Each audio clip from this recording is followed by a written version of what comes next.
Olutalo olw'okulwanira ekifo ky'omumyuka wa ssentebe asooka w'eggwanga omukyalo w'ekibiina ekiri mu buyisa ekya NRM lwongedde okusajja. Abakyala babiri abatunka ku bukulu obwo bwe boogedde ebikankana mu maaso ga mukama waabwe Pulezidenti Yoweri Museveni era ssentebe w'ekibiina w'eggwanga.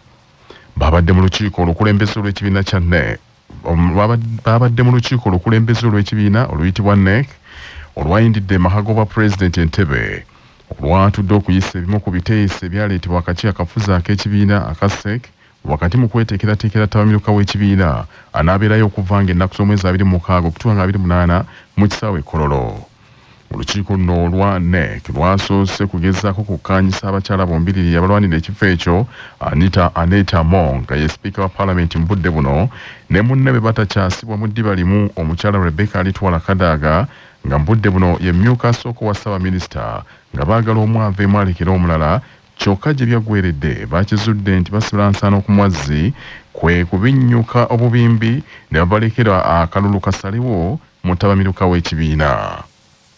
Bano olwaweereddwa omukisa okweyogerako eri olukiiko Rebecca Kadaga yabadde tasalika musale yajjukiza bakama be nti aweereza ekibiina kya NRM okuva nga muwala muto yali yakamaliriza emisomo gye nti era NRM egenda okubangibwawo mu myaka egy'ekirana. Kadaga yali muwagizi waayo olukulwe tajabulirangako n'akatono ne gye buli eno agiweereza nti naye kimuluma nnyo nti ate bamulima empindi ku mabega. I have been a member of this party since inception. I started as the chairman of LC1 in 1989 in my village in Buramuti. I moved to LC2 or to the National Students Council. I've never been to any other party. All my life, I've been a member of NRM.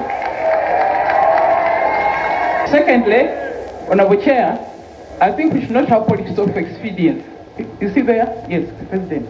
We should not have politics of expedience. When you are filling the form, expression of interest, you are asked, what have we done for the NRM in the last 10 years? Those are the guidelines. We have not changed them. The person aspiring to this office has only worked for 3 years for the NRM.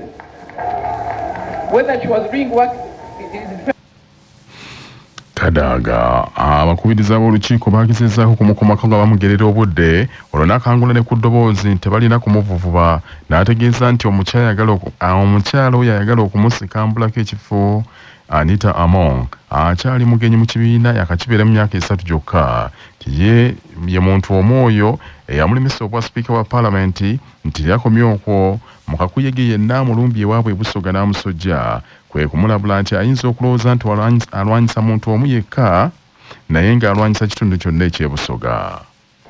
And I want you to remember that just a few years ago, I was publicly humiliated in this country.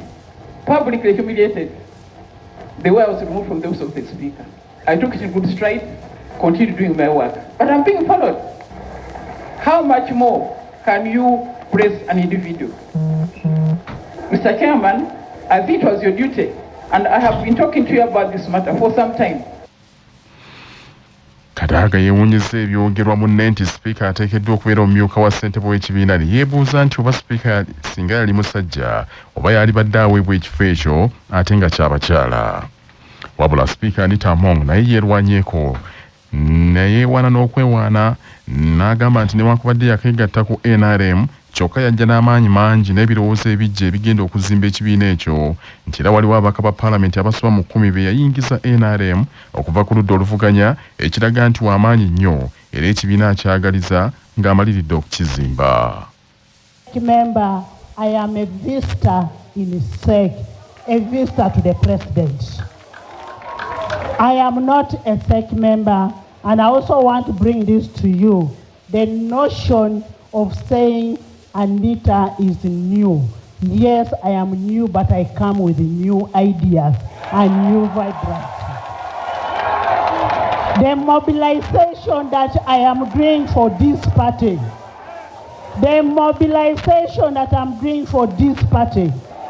I can have over 10 members of parliament here that I have brought from opposition to NRM, and here they are. And when we talk that this is for the people who have been in the party for long, we must move with the generation. I am a generational leader. I am here to mobilize for the party, and I am a very disciplined cadre of the party. And I can tell you, when Honorable Late Olanya stood and the SEC members approved Late Honorable Olanya for the position of the Speaker, the people who are saying they are an old, senior, and respect the party walked out of the party and stood independent. Is that love for the party? I have been trusted and given a most top position of a Speaker of Parliament. That is an arm of government. A Speaker of Parliament who respects the party. Ebigambo byabadde bingi nnyo era gye byaggweredde ng'olukiiko lusazeewo bano akalulu kabalamule mu ttababiruka w'ekibiina. Ebyo ng'obitadde ku bbali ekibiina kya NRM kyanjudde enteekateeka ez'okuzimba amaka gaakyo amatongole ku ploti namba 10 ku Kyaddondo Road mu Kampala. Ssaabawandiisi w'ekibiina Richard Todong bwe yabadde ayanjula enteekateeka eno yagambye nti NRM okufuna amaka ag'obuwangazi kibadde kirooto kyabwe okumala ebbanga ddene era baali baalwawo dda.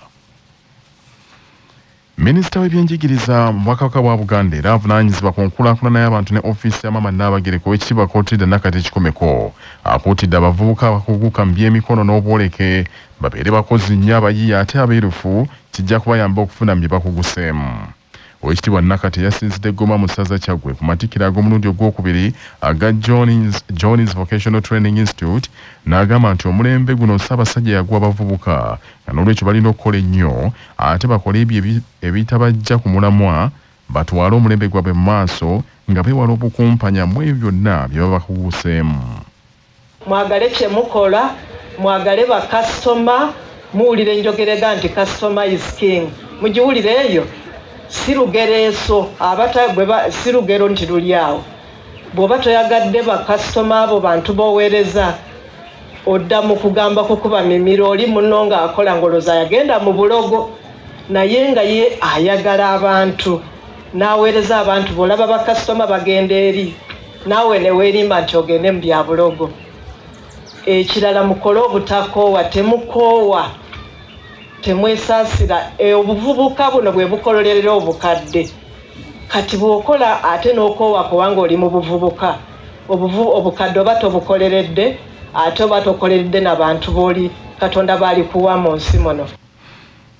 Omukolo gwatandise n'ekitambiro ky'emmisa ekyakulembeddwa Vicar General w'essaza ly'e Lugazi Monsignor Dr. Richard Kayondo yakuutidde abatiikiddwa okubeera ekyokulabirako ekirungi mu bitundu gye bava ate mu byonna beekwata omutonzi.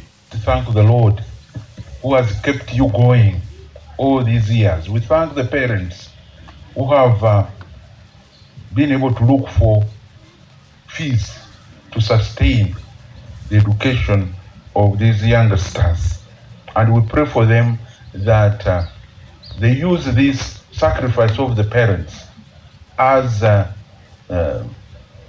challenge for them.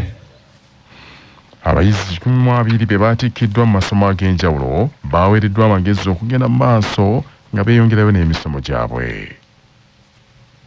Manya obubono obuddo obw'eddembe lyo tonyigirizibwa. Ddembe lyo ery'obwebange. Ddembe lyakukyusibwako Muna Herbal Mouthwash. Senya amannyo go nga bw'okajjanjaba ng'osanyesa Muna Herbal Mouthwash eritangira amannyo okunyenyeera, amannyo agaluma n'endwadde zonna ez'amannyo. Muna yakakasibwa NDA. Musange mu drug shops oba pharmacy ezikuliraanye. Omusawo yenna kimukakatako okutangira obulwadde obukambwe okusaasaana nga munnamateeka Kasimu Ssekalema bw'annyonnyola. Omusawo ali ku ddala ly'obwadokita kimukakatako okubeera nga akwata omuntu oyo n'ateekebwa mu kifo ekyekusifu wanaabeera nga ajjanjabirwa liyinza okubeera eddwaliro oba ekifo ekirala kyonna. Omusawo kyalowooza nti we babeera bamukuumiddeyo babeera baziyiza oba batangira okusaasaanya kw'obulwadde obwo eri abantu abalala. Era etteeka libawa ebbeetu ng'abasawo okukuuma omuntu oyo ebbanga lyonna lyonna okutuuka lwe bannaazuula ne bakikakasa nti obulwadde obukambwe bw'abadde alina buwonye bulungi nnyo era bw'atibwa nadda mu lujjudde lw'abantu talina muntu n'omu gwagenda kubeera ng'akosa oba okusiiga obulwadde obwo. Jjajja w'Obuyisaamu Omulangira Alhaji Dr. Kassim Nakibinge Kakungulu asabye gavumenti esoosowaze nnyo bannayuganda abeewaddeyo okusiga ssente zaabwe mu ggwanga lino nga batandikawo emirimu era erowooze n'okubakendeereza ku misolo kuba bakulaakulanya nsi yaabwe. Bino Omulangira Kassim Nakibinge yabyogeredde mu bizinga by'empatta mu Kyaggwe bwe yabadde yeetabye mu lukuŋŋaana olw'abawangaalira e Bungereza nga bakyaziddwa Haji Umar Nyanzi nga mu kiseera kino akanye n'omulimu gw'okuzimba omwalo ogwo. Bannayuganda ababeera e Bungereza beegattira mu kibiina ekya Uganda Muslims Living in the United Kingdom buli mwaka badda ku butaka ne basisinkana ne bakubaganya ebirowoozo ku ngeri y'okwekulaakulanyamu n'okutema empenda ku ebyo ebibasoomooza. Ku mulundi guno olusirika basazeewo kulukuba ku mwalo gw'e Kisinsi ekisangibwa mu Mpatta okuliraana awaali olubiri lwa Ssekabaka Daudi Chwa.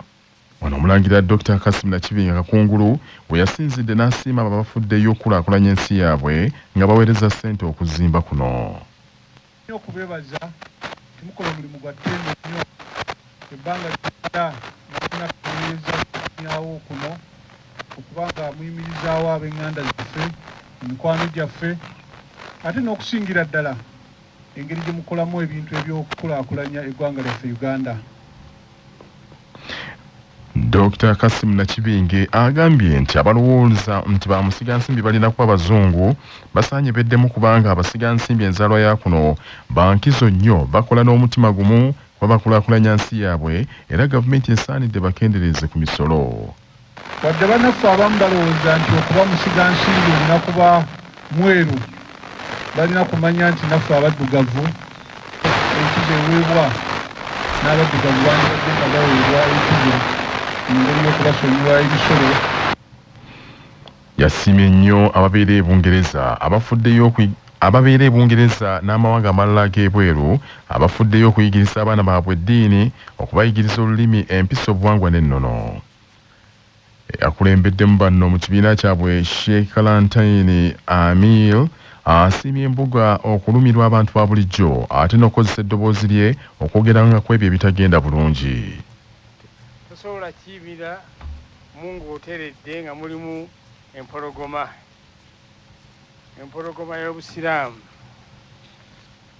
abasaawo obusiraamu abaayagala obusiraamu okuva ku bajjajjaabe naye n'abwagala n'abutuukiriza nga bajjajjaabe obwabukola. Dr. Kassim Nakibinge wanjawulo mu ggwanga Uganda yonna. Haji Umar Nyanzi Bugirita asiimye embuga okubalambikanga nga bali ku mawanga ate n'okubawa essuubi mu byenkulaakulana.